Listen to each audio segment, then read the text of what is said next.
AI is no different. AI requires tech. And you're like, well, do I need AI? Maybe, but can you do it with a human first?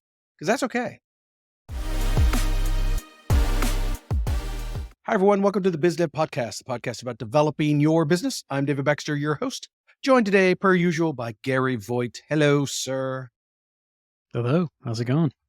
I'm recovering from a cold, so I probably sound a little funny, but I'm doing good. I am doing You good. scared off all our guests. They didn't want to be on the show with you. I did. Well, I've heard you can get COVID through a microphone. So no, I You have didn't actually have COVID? COVID. No, Oh, I did not have COVID. Well, my wife really wanted me to have a test, to do a test. I was like, no, why? I don't have COVID. I mean, I've had COVID, right? I know what I that feels thought like. you This does not feel like that. I thought you were gonna say your wife really wanted you to have COVID. It's like that's She kind of might messed have. up, man. And What'd give you her a do? week without me. Man, I tell you, that sounds like a vacation to her, I tell you. Oh, okay. I You see? see. She's got a Did I good ever, plan there. did I ever tell you the story early on in COVID? We're talking a couple of weeks in when the world had just shut down. No one knew anything. Everyone thought it was a death sentence. No one had a clue what was going on, right? This is before masks, before anything. Yeah. And I I get it's spring, right? It was March of 2020, and I get allergies like I do every year. And I start coughing Nice. and sneezing. And my wife, again, like most people at that point in time, you're talking March 2020, everyone just freaked out, right? And so I was quarantined because of allergies into my office for 3 days. I was not allowed to see a soul for 3 days. Well, you know how stress can induce physical symptoms as well? Oh, for sure. Mhm. And during the beginning of COVID, like the everyone's gonna die phase. Yep. Yeah, stress can actually cause you to have a temperature, like shortness of breath and a spiked Oh, temperature. nice. And those are 2 symptoms of COVID before you Mhm. can go get tested, before there were tests or whatever, when it Sure. was just, like, "Oh, well, if you have shortness of breath, you're probably gonna die." Like, Yeah. so yeah, and because of that stress, I would say there's probably a couple people in my family that probably thought they had COVID for about 2 to 3 hours one day, and then after breathing and calming down, it went away, but yeah, that was panic mode. I do not miss those days. Back when I would clean my donut box to make sure it was disinfected. Disinfecting your donut box. I remember That's seeing a magic time. people washing their fruits and vegetables in, like, dish soap and vinegar and everything Oh when they got it gosh. back. Ew, that would taste so Like, bad. yeah. All right, let's talk about something more current that's not 4 years old. How about that? So, the last week, we're gonna talk AI because, that's what anyone talks about now. That's the only thing that exists in tech right now. It's it. That if you're talking about tech and you're talking about current events, you're talking AI. And I mean, that's fine because I think it's fascinating. I have been mesmerized by the OpenAI stuff and Microsoft stuff, and even Apple is coming up. It is currently the end of May. And so probably just about the time this comes out, Apple will have done their AI thing. Google has just And done theirs. ChatGPT just announced their 4.0 or 4.0, whatever you wanna call it, big 4.0, 4, small O little O. version. Yeah, that was a couple weeks back. And so and that the whole Scarlett Johansson thing is hot.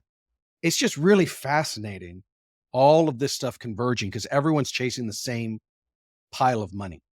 And I'm not sure where that pile of money ends right now. I mean, is like, okay, so for those who are not nerds, what has happened basically is Google, OpenAI, and probably Apple in a couple of weeks. If my guess is Apple is going to do the same thing. They all showed a chat assistant, for lack of a better word, that you can talk to very easily and openly. It's kind of like if Siri was useful, Yeah. or Google Assistant was useful. I mean, it's the thing where they wanted to release 5 years ago when Siri and Google Assistant and Alexa and all that came out 10 years ago. I don't even know how long. It's been a long time. When those came out, that's what they were promising. Well, now the tech can actually deliver. You can now have a conversation with a computer and it will flirt with you and it will, be so excited about talking to you that you can now have these conversations. And that's a very cool advancement in tech for sure. But it's all happening. They're all aiming for this thing because they want these assistants to be useful. And it has gotten them in trouble because they're way out in front of their skis, right?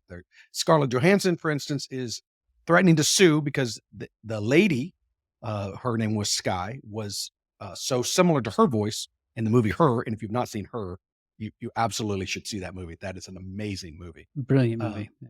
and if you haven't seen it in the last 5 years, you should see it again, because today's world of AI, watching that, which I watched it for the first time maybe 3 months ago, and it's just crazy. Like, that guy was It's a almost like the genius. guidebook. Yeah. And that movie's 11 years old. Like, this is not a new movie.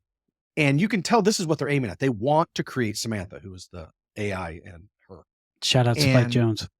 that was amazing. Now, I will say that movie is the happiest of happy versions of AI world, right? There's no Terminator. There's no he goes crazy because he talks to the AI. Everybody's normal and everybody's accepting and loving of the AI and our new friends and all of this stuff, which I think is lovely for that movie. Which, since I hadn't seen it before, I was always waiting for the other shoe to drop, that something weird was going to happen and he was going to go crazy, like Deus. What was that? Deus Machina? That movie with the robot lady who goes crazy and kills everybody. Yeah. Ex Machina. Ex Wasn't Machina. it? Yeah. Yeah. That's right. And that's what I was expecting. But anyway, so we're in this spot where we're all aiming for this. I mean, even Facebook is going there, or Meta, excuse me. I'm never going to do that right. I'm With never their going to call eyeglasses. Twitter X. So we're good. No, that's well, now there's no twitter.com. I don't think officially Twitter even exists anymore. It's all X now. Except for, in the hearts and minds of every single person on the planet except Elon Musk. That's basically. fair. That's absolutely fair. I think that's what they want. They want to make it so that we now talk, and there's two diverging things. We had Humane, which came out with that little stupid pin, and Rabbit, which came out with the orange box that were supposed to be AI hardware. Those failed miserably. Yeah, one and bought them. Rabbit, the company that did Rabbit, apparently they had a lot of problems before they changed the name of their company to Rabbit. They were a failed NFT company that took on a bunch of investment money and never delivered as well. So Perfect. yeah, they're in trouble. Well, now Humane is now trying to sell themselves, according to Bloomberg. But now, because we're all realizing we could do this just with our phones, right? We're If still you- in the NFT phase of AI. We guess. very much, yeah, crypto bros. But they're trying to break the stranglehold that Google and Apple have with phones. And I get that. And at some point we want to look up from our screens, and that's what they're thinking. Because now you put a camera on AI. They showed like 30 minutes of demos of them talking to this flirty AI, which sounded like Scarlett Johansson. And when I say flirty, so one thing we did just last week, our team, someone got a meme that you can show ChatGPT 4.0, you can show it a picture and tell it to roast them. Say, here's a picture, roast this person, and it will try to, make fun of them. And even when it's trying to make fun of the person, it's super positive. Like, this thing is just the happy-go-luckiest thing on the planet. Like, oh, he's a silly person, isn't he? Look at that funny hat. He wants to be cool, doesn't he? I mean, it's like, wow, so yeah, bad. it's grade school, but it It's also still only amazing. has a few things from the photo to kind of, I guess, use as fodder. But it's still pretty cool that it's coming up with actual jokes. I mean, there's Oh, setups yeah. and punchlines. It's it's not It just is like purple amazing hat tech. dumb. But it's like this flirty personality is all it knows. It's going to be super complimentary, as though it's hitting on you in a bar. And I think flirty is the right word for it, because it's not like it's actually coming on to you, but it's like if you're talking to someone you like, you're not going to say anything negative about them, right? It's just all positive all the time. And that's where the flirty comes from. Well, like, here's an example. So my team found an old picture of me that I had this ridiculous purple sequined hat on, and I'm standing in my mother's bathroom. So 1980s style marble, old school. And the whole roast, quote unquote, was about the hat, potentially the bathroom. background, but not anything about my face or anything. Like, nothing about the dude wearing the hat at all. Like, that was not allowed, because that would have been too mean, I think. Like, in the other ones that people did, it was not mean at all. It was really interesting. Right. There was one of Christy, who's been on the podcast before, where she posted a photo of herself and asked it to roast her. And it made a comment about, I guess, her facial expression, but it wasn't mean. It was, Yeah. it was kind of sarcastic, but also kind of positive at the same time, which was weird. Sure. It was like you have the kind of smile that, you know, appears as if you're nice to everybody, but you're actually roasting them on the inside, which is kind of funny, but not really mean at the same time. But it kind of fit the description of the photo as well. So I guess depending on what's the focal point of the photo, the first like one or two things it picks from that photo is kind of where it goes in, uses those as the main subject matter. But at the same time, you know, it's not like they would definitely not get hired to roast Tom Brady. It was super G rated. Super G-rated, and that's fine. I mean, I don't need my AI to be mean. I don't need my AI in my opinion, I don't need AI to have a personality. I just need it to do the task, and that's what I think everyone is overlooking right now. At this very moment, if you ask most AI bots to do a task, and I'm not talking about writing poetry or writing an email. I'm not talking about that. I'm talking about a real go, here's a pile of books, go read those books and answer questions about the books, right? Classic AI stuff that should be right in their wheelhouse. If you ask them that, they will fail to give you a good enough answer most times. And I will tell that from pure practical stuff, we have been working on this for clients, doing research projects and stuff like that. And we've done several of them now. And not a single client has been amazed yet. It's neat and like, oh, what a cool tool, but I would not want to put that in front of my customer because the answers that come back, they might not be incorrect. Well, they might be. Like we've had it where it says like, hey, show me how we did one where we loaded all of this information about the user interface and help topics and stuff about one of our pieces of software that we've written. And it was very extensive. The client has gone very, very deep into having a lot of help documentation. So really good documentation. We load that into the bot and we say, hey, how do I add a user? And it says, cool, well, click on this, and here's what the form will look like. And it makes this ASCII art of what the form would look like, which is amazing. The problem is half the fields it put on there are totally fake. They're not in there at all. They're not in the Yeah. program, and it's not in any of the documentation that we gave it. And so if you're a new user learning the system and you see this form, you're like, I don't see that field. I don't, what are you talking? Maybe I'm looking at the wrong form and now I'm confused, right? And that's what's happening all throughout. We're glossing over the fact that the AI can't actually do anything.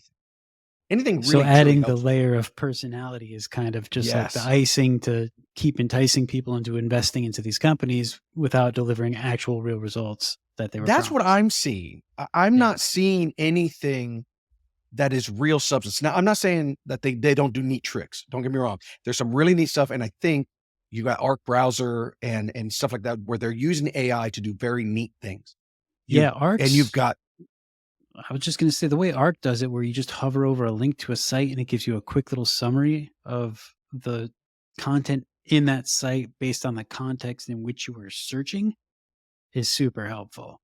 yeah, there's some Yeah. neat stuff. Don't get me wrong. I mean, and the stuff with images, unbelievable, just Hey, unbelievable. But even that, right? Like we had one. Yeah, I see that look on your beautiful face. images, but it's still hard to get what you're actually trying to get. Like if you're like, show me something I can kind of imagine, but don't really need to be specific. And then it can create you know, 30 to 50 just beautiful images. But as Yeah, soon as you start trying to get specific or make specific changes to the content within that same image, that's where it kind of freaks yeah, out it still. completely. Yeah. So it's the same kind of thing. It's a parlor trick. So you can say, make me a beautiful landscape of from Europe, and boom, it'll make it. Now it all kind of has a UI look to it. There is a look. But if I say, For sure. okay, that's a beautiful background. Why don't you add a bicycle to it? What it will do is completely start over and make a new image of a landscape in Europe with a bicycle in it. But that original image is lost and you can never get it back. Now there is some stuff that you can do if you download the models and do them locally, like you'll see some of that. Yeah, But where generally you speaking, can do, kind of like it's not really like layers in Photoshop, but there is ways of using references. So if you generate one image and then you lock that in as your reference and then try to add to it by giving it an authored prompt or something to add to it, it'll use that base image as its reference to rebuild the new one.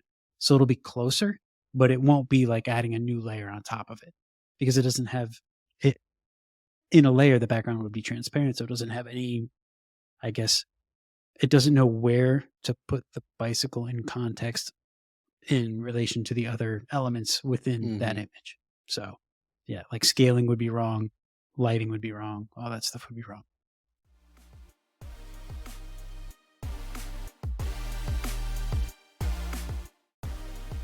Big Pixel builds world-class custom software and amazing apps. Our team of pros puts passion into every one of our projects. Our design-infused development leans heavily on delivering a great experience for our clients and their clients. From startups to enterprises, we can help craft your ideas into real-world products that help your business do better business. Imagine you have a big spreadsheet of data. Let's say it's thousands and thousands of records, hundreds of columns, thousands of records. It's just not human consumable anymore. You get a download, whatever. You have this huge spreadsheet. And you can say, here, ChatGPT or Gemini or Claude or whichever one you want to use. Here's a big spreadsheet. How many times has a customer done X? How many customers are using this product? And you could do that all in Excel, right? You could do that math and Yeah. pivot tables and this, or you literally can have this thing spit that out in a minute. Yeah, And that is super helpful. that's where it's like, oh my gosh, that is huge. How many customers have we visited in the last month? You could do that math. You could. That's not anything like super hard, but you got to know, you got to write the queries, you got to write the code, whatever it is that's, filtering and all that. Yeah. Or you could just ask 100 questions in the time you could answer one doing it the old Excel way. Man, that's powerful. Like that's where I think it's really, really, really good at. Give it a pile of data and have it ask very specific questions about that data. And where we're trying to play with is, can it make leaps to the next data? For instance, I'm a bike company and I have a spreadsheet of all of my bikes and all the parts and when they've broken down. And you can say, okay, these shocks, this brand of shocks, based on all of your repair data that you've done, they break every, 4 to 6 months.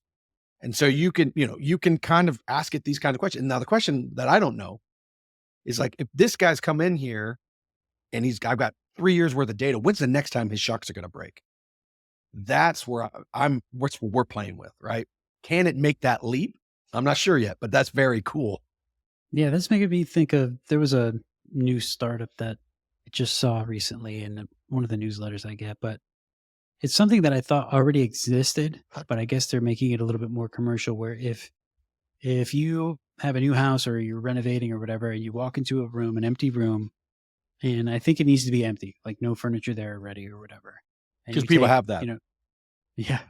Just empty Well, rooms sitting in their house. it's for if you're like remodeling or decorating or whatever, and you take, photos of the room, it'll stitch the photos together and create a 3D model, and then it'll make recommendations of furniture, colors, wall decorations, and also chart out where you can buy them from, what the prices are, when the estimated delivery of such items are, or if they're close enough to your house where you could probably travel there to get it. Or it'll give you like a full on list, basically everything an interior designer would do, but quicker. And then I went and I looked on the website a little bit deeper, and all the examples that they had were examples that they made specifically. There was no Mhm. real world examples, nobody with testimonial images showing what it did for them. A lot of promises. And I know this kind of tech has already been done in apps for a while. We had someone on the podcast that did something similar to this with old furniture. If you're refinishing furniture, you take a photo and then you can get AI and AR will help kind of generate images of what can be done to make it look better, make it worth more. But still did not see any actual real world results. And I'm We use curious to know how they're getting more and more funding to keep this going without actually having proof that this works. Well, I think we used to use a company. We had our entire bonus room. It's drawing a blank what the name of the company was, but this was years and years ago, 7 years ago, where we were buying some new furniture. It was an empty room, right? It was a new house. We'd never had a bonus room before. So we're like, hey, what can we put in here? And it's escaping me, but you would basically give it dimensions, very similar to what you're talking about, but it was Yeah. humans. It was all interior designers who would do it for you. And then they made money on they charge you a very small fee, but they made money on buying the furniture through them. And it was very cool. We did the whole thing. They liked really expensive furniture, which was tough. Of So we would course. find Yeah. similar stuff like, at what is it, Home Goods and stuff like that, or Wayfair or whatever that was cheaper. But yeah, they're going to like Williams Sonoma, and, not Williams Sonoma. What am I thinking? Importing marble from Italy. Yeah, Pier 1 and those sorts of things. But I think one of the things startups do a lot is they think because AI is hot, I have to use it now. But it's just like any tech. Can you do your startup idea without tech? And the answer is yes, almost all the time. Now, I'm gonna rave on a local company here that just came to mind. We're actually gonna interview their founder soon. So it's a little preview, but so I've been an early user of this company called okay, this is gonna be an edit because now I just lost it. Big What's it build called? I'm up. sorry. Big build up. Yeah. Okay, hold on. I know what it's called. So let's go. There we go. So back here. Okay. So I've been working with, and not even working with, that's not even the right word. I'm a customer of this company called Let's Go. Let's Go Raleigh is the name of them. Again, we're going to interview one of their founders soon. But they are a perfect example of this. So basically, you pay them money and they will help arrange dates for you. And it's very cool. So it's a date night for me and Jen. And they pick out the restaurant. They pick out if we're going to go do anything before and after the restaurant. And even cool, like if I'm going to go see a show, I'll say, hey, I'm doing a fun thing. We're going to go see a show. Can you make a date out of it? And they'll add stuff, boom, boom, on both sides and all of this. That's cool. The entire startup up to this point, they're changing it now. But up to this point, all text driven. No tech whatsoever. When I signed up, they have a website you pay for and you sign up, right? Very basic stuff. But then after that, it's all text. It's a human texting me saying, hey, I'm setting up a date for you. What do you want to do? Here's some options, blah, blah, blah. No tech at all, except for a phone number that I'm texting. And they've grown and they've got, I don't know, lots of paid users. And now they're like, well, okay, we're seeing something here. We've got traction. Now we want to turn this into an app. We want to turn this into a product. And I'm like, that's the way you do it. And they're just great. I mean, aside from the product is very cool, it's just the right way to do this kind of thing because they're going to a pretty long, they're making money, they're making revenue, and they have very little tech. They have spent very, very little on any stuff. And I just think that's so amazing. And this is what we recommend. And AI is no different. AI requires tech. And you're like, well, do I need AI? Maybe, but can you do it with a human first? Because that's okay. And then, you get that process down. And then you say, can I automate this? Can AI help here, here, here? Yeah, probably. But don't get ahead of yourself. That's where I find a lot of people, I have to go straight AI. Until you have a product, you don't need AI. And I think people just like to skip over that whole product thing. Yeah. And for every humane and rabbit, there's hundreds and hundreds of smaller companies and startups that try to just go full bore AI that I'm sure we'll never hear of. The one thing I'll give Microsoft credit for, and then we didn't even talk about Microsoft. They just came out with a whole new thing of their Copilot Plus PCs, which is the worst name ever. But they basically have all this crazy stuff in now your Windows box. Like they have this thing called Recall, which will allow everything you do on your computer, the computer will remember, and you can ask questions. No problems with that whatsoever. I can't imagine anyone has any problems with that. But here's the thing, your computer's doing it anyway. Total Recall? Yeah, well, nice. They have another computer called the Shermanator, but it's not supposed to be scary at all. No, I'm just kidding. Get out. But one thing I love about Microsoft is their approach to this AI stuff is this Copilot concept, which is not replacing you, it's helping you. It's coming alongside. And like they showed a demo of a kid playing Minecraft, and there's an AI that is watching him play Minecraft. This is that multimodal stuff. It's watching him play Minecraft. It recognizes he's trying to build something, but he's doing it wrong. And it's offering him suggestions. Like you've got a buddy playing with you, an expert Minecraft person playing with you and saying, hey, it looks like you're trying to make redstone or whatever. And you can grab this, this, and this, and you can do that. And it's talking to you. It's telling you that. Like, oh, cool. Thanks, buddy. That is wild and very, very cool. It's like you have a buddy as opposed to a replacement, which is where I think a lot of the AI companies are aiming at. It's almost a replacement rather than a buddy, a helper. They've done this with code forever, like we were talking about before. We have code helper. They're not writing our code. They're helping us write our code better.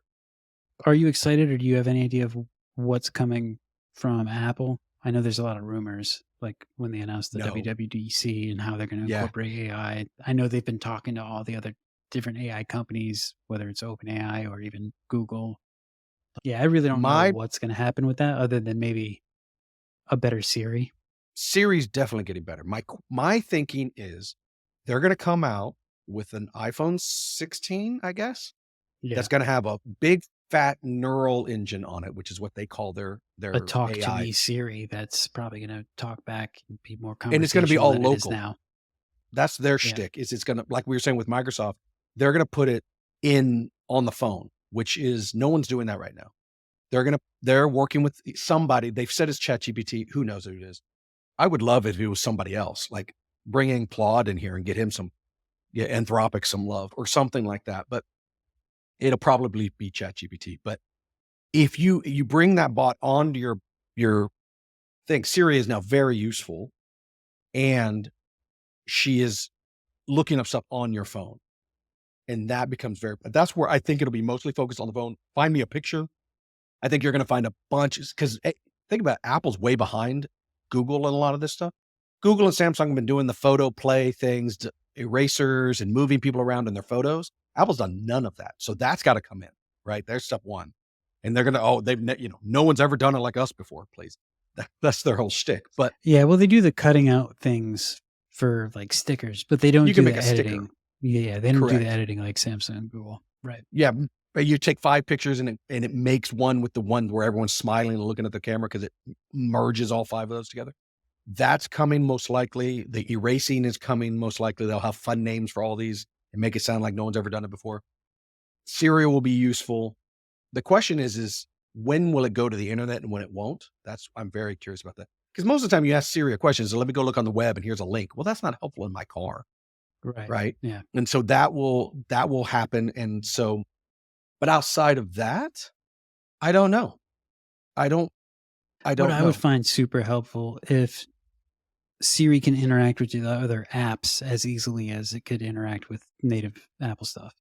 That would be super cool. Yeah, like Spotify, for instance, like instead of Apple Music, like if you were like, hey, I know I'm listening to this, but go back to what are the albums this artist made? Because you can't do that now.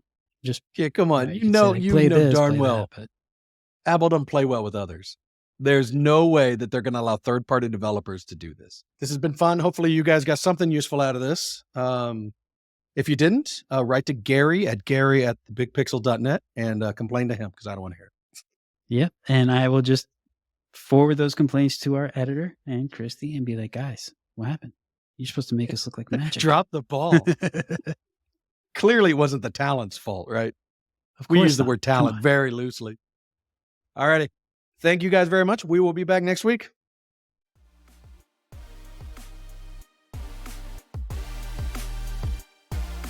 Hi, I'm Christy Pronto, Content Marketing Director here at Big Pixel. Thank you for listening to this episode of the BizDev Podcast.